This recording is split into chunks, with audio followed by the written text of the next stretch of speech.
G'day folks, what we're looking at here today is I've installed an automatic shuttle into my railway, and it's to operate the branch line, and the shuttle requires a rail brake to be put at, say, the eastern and western end of the run, and across the rail brake there'll be a diode, and in this case it's below the baseboard, and there's a brake at the other end of the track, so this section where the rail car is isolated.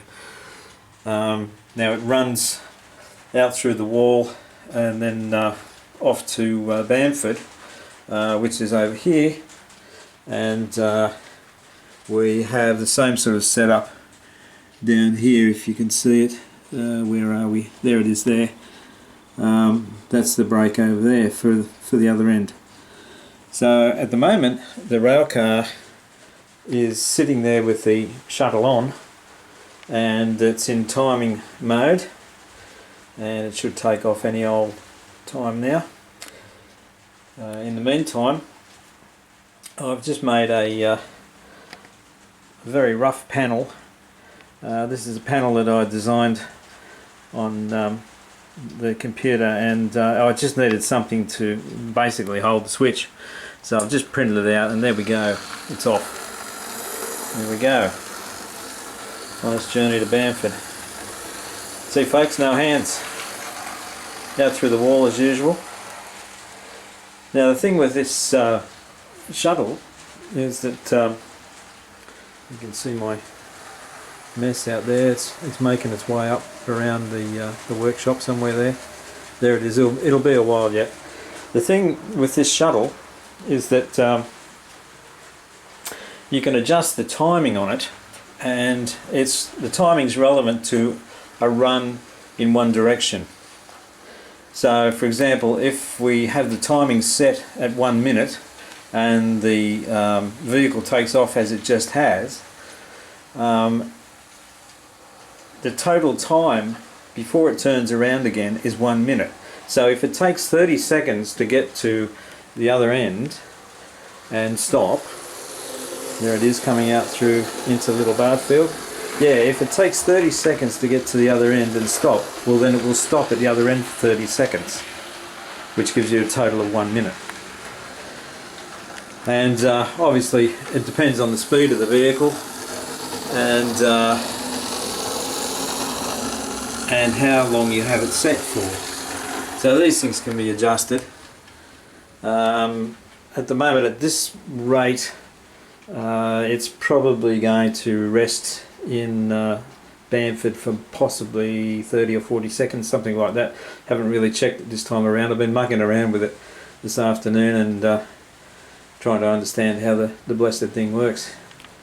So yes, it's out in it's just gone out over the Cambridge Viaduct, and it's going up the incline, making its way to Bamford. It shouldn't be too long now. Here it comes, I can hear it. Just in through the mouse hole there. Makes its way into the bay platform at Bamford, and once it hits the brake it'll stop. Now, as I said, it will rest there for possibly 30 or 40 seconds.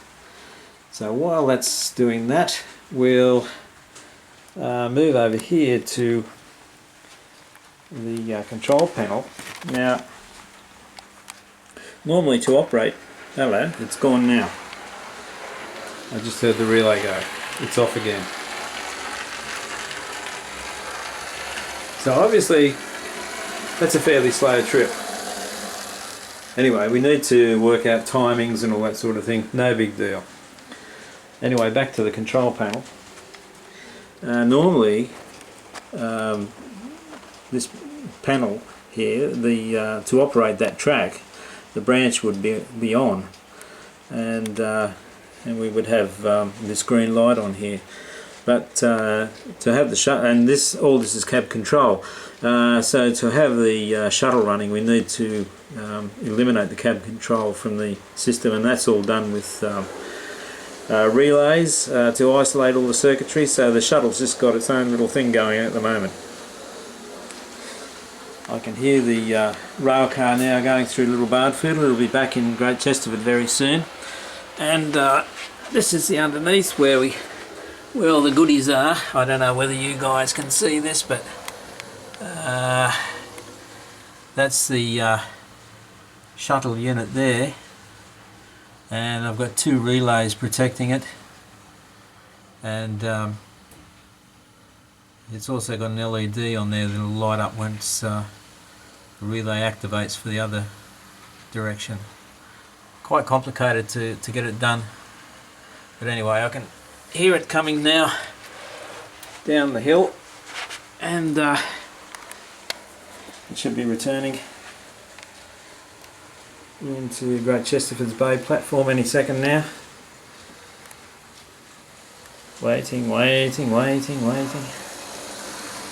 This is ideal because you know, you can extend the time out to 10 minutes if you want, and it leaves you free to do other things on the railway. You can also add in extra diodes to control the speed. So at the moment, the track feed, the power feed for the shuttle is right here. That's the normal feed for cab control, but this is the one for the shuttle. So anywhere between here, this point here, and the rail brake, I can add in extra diodes to actually slow the rail car as it's coming into rest. They only work in one direction, so that when it takes off again it can gain speed as it leaves. And you can do the same at the other end. Anyway, that's about all I can show you at the moment, so we'll leave it at that, and I'll just wait for my rail car to come back. Cheers, gourmet.